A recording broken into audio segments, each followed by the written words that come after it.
Hi friends, ഇന്ന് ഞാൻ മാങ്ങ വെച്ചിട്ട് ഉണ്ടാക്കിയെടുക്കാൻ പറ്റുന്ന നല്ല ഒരു നാടൻ ഒഴിച്ചുകറിയാണ് ഉണ്ടാക്കാൻ പോകുന്നത്. അപ്പോൾ അതെങ്ങനെ ഉണ്ടാക്കിയെടുക്കുന്നതെന്ന് നോക്കിയാലോ.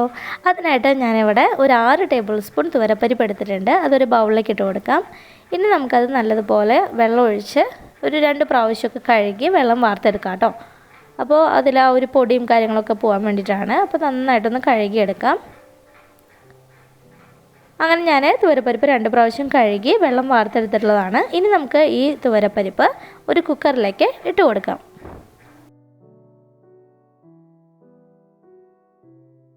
ഇനി അതിലേക്ക് നമുക്കൊരു 3 പച്ചമുളക് നടുകി കീറിയതും, ഒരു മീഡിയം വലുപ്പത്തിലുള്ള സവാള അരിഞ്ഞത്, 1/2 ടീസ്പൂൺ ഉപ്പ്, പിന്നെ ഒരു 1/4 ടീസ്പൂൺ മഞ്ഞൾപ്പൊടി, പിന്നെ 1/4 കപ്പ് വെള്ളം, ഇത്രയും ചേർത്ത് കൊടുത്തിട്ട് നമുക്ക് കുക്കർ അടച്ചു വെച്ച് 3 വിസിൽ വരുന്നത് വരെ ഒന്ന് ഹൈ ഫ്ലെയിമിലിട്ടിട്ട് ഒന്ന് കുക്ക് ചെയ്തെടുക്കാം കേട്ടോ. ഇപ്പോൾ ഇവിടെ 3 വിസിൽ വന്നിട്ടുണ്ട്. ഇനി നമുക്ക് തീ ഓഫ് ചെയ്തിട്ട് അതിൻ്റെ പ്രഷർ പോകുന്നത് വരെ വെയിറ്റ് ചെയ്യാം. അപ്പോൾ ആ ഒരു സമയം കൊണ്ട് നമുക്ക് മറ്റൊരു പാത്രത്തിൽ ഒരു മാങ്ങ ഇതുപോലെ ഇങ്ങനെ കുറച്ച് വലുപ്പത്തിൽ കട്ട് ചെയ്ത് ഇട്ട് കൊടുത്തിട്ടുണ്ട്. അതുപോലെ ഒരു 3 മുരിങ്ങക്കായും തൊലിയെല്ലാം ചീകിയിട്ട് കഴുകി കഷ്ണങ്ങളാക്കി വെച്ചിട്ടുള്ളതാണ്. അതുകൂടി ഒരു പാത്രത്തിലോട്ട് ഇട്ട് കൊടുക്കുക. അപ്പോൾ മാങ്ങ നമുക്ക് തീരെ ചെറിയ കഷ്ണങ്ങൾ വേണമെന്നുണ്ടെങ്കിൽ ചെറിയ കഷ്ണങ്ങളാക്കാം, അല്ലാന്നുണ്ടെങ്കിൽ ഇതുപോലെ നീളനെ കട്ട് ചെയ്തെടുക്കാം കേട്ടോ. പിന്നെ വേണ്ടത് ഒരു 2 തണ്ട് കറിവേപ്പില, പിന്നെ ഇതിലേക്ക് ആവശ്യത്തിന് ഒരു 1/4 ടീസ്പൂൺ ഉപ്പ്, 1/2 ടീസ്പൂൺ മുളക് പൊടി, 1/4 ടീസ്പൂൺ മഞ്ഞൾപ്പൊടി, 1 കപ്പ് വെള്ളം, ഇത്രയും ചേർത്ത് കൊടുക്കുക. എന്നിട്ട് എല്ലാം ചേർത്തൊന്ന് മിക്സ് ചെയ്ത് കൊടുക്കുക. പിന്നെ ഇതിന് ഒന്നുകൂടി എരിവിന് വേണ്ടിയിട്ട്, നല്ലൊരു എരിവിന് വേണ്ടിയിട്ട് ഒരു 2 പച്ചമുളക് കൂടി ചേർത്ത് കൊടുത്തിട്ടുണ്ട്. ഇനി ലോ ടു മീഡിയം ഫ്ലെയിമിലിട്ടിട്ട് അടച്ചു വെച്ച് ഒരു 10 മിനിറ്റ് നമുക്കിതൊന്ന് കുക്ക് ചെയ്തെടുക്കാം. അപ്പോൾ ഒരു 10 മിനിറ്റ് ആയപ്പോഴേക്കും നമ്മുടെ മുരിങ്ങക്കായും അതുപോലെ മാങ്ങയൊക്കെ നല്ലതുപോലെ കുക്കായിട്ടുണ്ട് കേട്ടോ. അപ്പോൾ ഓരോ നമ്മൾ ചേർത്ത് കൊടുക്കുന്ന മുരിങ്ങക്കായുടെ ആ ഒരു വേവ് ചിലപ്പോൾ വ്യത്യാസമായിട്ട് വരാം. ചിലപ്പോൾ കുറച്ച് കൂടുതൽ നേരം വേണ്ടി വരും അത് വേവാനായിട്ട്. അപ്പോൾ അത് വേവുന്നത് വരെ നമുക്ക് അടച്ചു വെച്ചിട്ട് കുക്ക് ചെയ്തെടുക്കാം. ഇനി നമ്മൾ ആദ്യം വേവിച്ച് വെച്ചിട്ടുള്ള പരിപ്പുണ്ടല്ലോ, കുക്കറിൽ നമ്മൾ വേവിച്ച് വെച്ചിട്ടുള്ള പരിപ്പ് മുഴുവനായിട്ടും നമ്മൾ ഇപ്പോൾ വേവിച്ചിട്ടുള്ള മുരിങ്ങക്കായയുടെയും മാങ്ങയുടെയും കൂടെ ചേർത്ത് കൊടുക്കാം.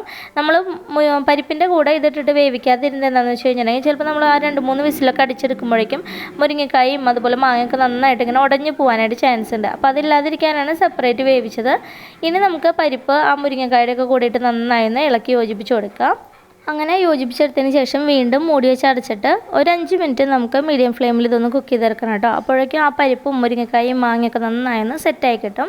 അപ്പോൾ അത് സെറ്റാവുന്ന സമയം കൊണ്ട് നമുക്കതിലേക്ക് ചേർക്കാനുള്ള നാളികേരത്തിന് അരപ്പ് തയ്യാറാക്കാം. അതിന് വേണ്ടിയിട്ട് ഒരു മുറി നാളികേരം ചിരകിയത് ഒരു മിക്സിയുടെ ചെറിയ ഗ്രൈൻഡറിലേക്ക് ഇട്ട് കൊടുക്കുക. പിന്നെ ഒരു 3 ചുവന്നുള്ളിയും അല്പം വെള്ളം ഒഴിച്ചിട്ട് നല്ല ഫൈനായിട്ടൊന്ന് നമുക്ക് അരച്ചെടുക്കണം കേട്ടോ. അപ്പോൾ നമ്മളിവിടെ നാളികേരമൊക്കെ നല്ല ഫൈനായിട്ട് അരച്ചെടുത്തിട്ടുണ്ട്. നല്ല തരികളൊന്നും ഇല്ലാതെ വേണം നമ്മൾ അരച്ചെടുക്കാനായിട്ട്. അപ്പോൾ അതിനാവശ്യമായിട്ടുള്ള വെള്ളം നമ്മൾ കുറേശ്ശായിട്ട് ചേർത്ത് അരച്ചെടുക്കുക. അപ്പോൾ നമ്മുടെ നാളികേരത്തിൻ്റെ അരപ്പ് ഇവിടെ റെഡിയായി. ഇനി ഇതോടെ മാറ്റി വയ്ക്കാം. അപ്പോഴേക്കും നമ്മുടെ പരിപ്പും മുരിങ്ങക്കായും മാങ്ങയൊക്കെ സെറ്റായി നന്നായി തിളച്ച് വന്നിട്ടുണ്ട്. ഇനി ഇതിലേക്ക് നമ്മൾ അരച്ച് വെച്ചിട്ടുള്ള നാളികേരത്തിൻ്റെ അരപ്പ് ചേർത്ത് കൊടുക്കാം. അപ്പോൾ ഞാൻ അതിലേക്ക് കുറച്ചുകൂടി വെള്ളം ഒഴിച്ചിട്ട് കുറച്ച് ലൂസായിട്ട് അരച്ചെടുത്തിട്ടുള്ളതാണ് കേട്ടോ. അപ്പോൾ അത് മുഴുവനായിട്ടും നമ്മൾ ഈ പരിപ്പും മുരിങ്ങക്കയിലേക്ക് ചേർത്ത് കൊടുക്കുകയാണ്. പിന്നെ നമുക്ക് കട്ടി എന്തോരം വേണം, ഇപ്പോൾ കട്ടി കൂടുതലായി തോന്നുകയാണെന്നുണ്ടെങ്കിൽ അല്പം കൂടി വെള്ളം ചേർത്തിട്ട് നമുക്ക് അതിലേക്ക് ഒഴിച്ചു കൊടുക്കാം. ഇനി എല്ലാം ചേർത്ത് നന്നായി ഒന്ന് ഇളക്കി യോജിപ്പിച്ച് കൊടുക്കുക. അതിനുശേഷം ടേസ്റ്റ് നോക്കി ഉപ്പ് കുറവുള്ളതായി തോന്നുകയാണെന്നുണ്ടെങ്കിൽ അല്പം ഉപ്പ് ചേർത്ത് കൊടുക്കുക. ഞാൻ ഇപ്പോൾ ടേസ്റ്റ് നോക്കിയപ്പോൾ ഉപ്പ് കുറവായി തോന്നി, അതുകൊണ്ട് അല്പം ഉപ്പ് ചേർത്ത് കൊടുത്തിട്ടുണ്ട് കേട്ടോ. ഇനി നന്നായി ഒന്ന് ഇളക്കി യോജിപ്പിച്ച് കൊടുക്കുക. എന്നിട്ട് ഒരു 2 മിനിറ്റ് കൂടി ഒന്ന് കുക്ക് ചെയ്തെടുത്ത് കഴിഞ്ഞാൽ നമ്മുടെ കറി റെഡിയായി. ഇനി ഇതൊന്ന് താളിച്ചെടുക്കുക വേണ്ടു. അതിനായിട്ട് മറ്റൊരു പാനിലേക്ക് ഒരു 2 ടേബിൾ സ്പൂൺ വെളിച്ചെണ്ണ ഒഴിച്ച് ചൂടാക്കിയിട്ട് 1 ടീസ്പൂൺ കടുക് ഇട്ടൊന്ന് പൊട്ടിച്ചെടുക്കണം. കടുക് പൊട്ടി വരുന്ന സമയത്ത് 5 ചുവന്നുള്ളി അരിഞ്ഞതിട്ട് കൊടുത്തിട്ട് ഒന്ന് മൂപ്പിച്ചെടുക്കാം. ചുവന്നുള്ളി നല്ലൊരു ഗോൾഡൻ കളർ ആയി വരുമ്പോൾ തീ ഓഫ് ചെയ്ത് വെക്കുക. തീ ഓഫ് ചെയ്തതിന് ശേഷം വേണം നമുക്കതിലേക്ക് കറിവേപ്പിലയും അതുപോലെ വറ്റൽമുളകും ചേർത്ത് കൊടുക്കാനായിട്ട്. ഇല്ലെന്നുണ്ടെങ്കിൽ ആ വറ്റൽമുളകൊക്കെ പെട്ടെന്ന് കരിഞ്ഞു പോകാനായിട്ട് ചാൻസ് ഉണ്ട്. അതുകൊണ്ട് തീ ഓഫ് ചെയ്തതിന് ശേഷം നമുക്ക് വറ്റൽമുളകും കറിവേപ്പിലയും ചേർത്ത് കൊടുക്കാം. എന്നിട്ട് അതും നല്ലതുപോലെ ഒന്ന് മൂപ്പിച്ചെടുക്കണം. അങ്ങനെ എല്ലാം നന്നായിട്ട് മൂത്ത് കഴിഞ്ഞ് കഴിഞ്ഞാൽ നമ്മുടെ താളിപ്പ് ഇവിടെ റെഡിയായി. ഇനി ഇത് നമുക്ക് നമ്മുടെ കറിയിലേക്ക് ഒഴിച്ചിട്ട് കറി ഒന്ന് താളിച്ചെടുക്കാം. അപ്പോൾ ഇത്രയേ ഉള്ളൂ നമ്മുടെ ഈ ഒരു ഒഴിച്ചുകറി എന്ന് പറയുന്നത്. എളുപ്പത്തിൽ ഉണ്ടാക്കിയെടുക്കാം, അതുപോലെ നല്ല ടേസ്റ്റിയുമാണ്. അപ്പോൾ എല്ലാവരും ഒന്ന് ട്രൈ ചെയ്ത് നോക്കുക. നിങ്ങൾക്ക് വീഡിയോ ഇഷ്ടമാണെന്നുണ്ടെങ്കിൽ ലൈക്ക് ചെയ്യാനും ഷെയർ ചെയ്യാനും കമൻറ്റ് ചെയ്യാനും മറക്കരുത് കേട്ടോ.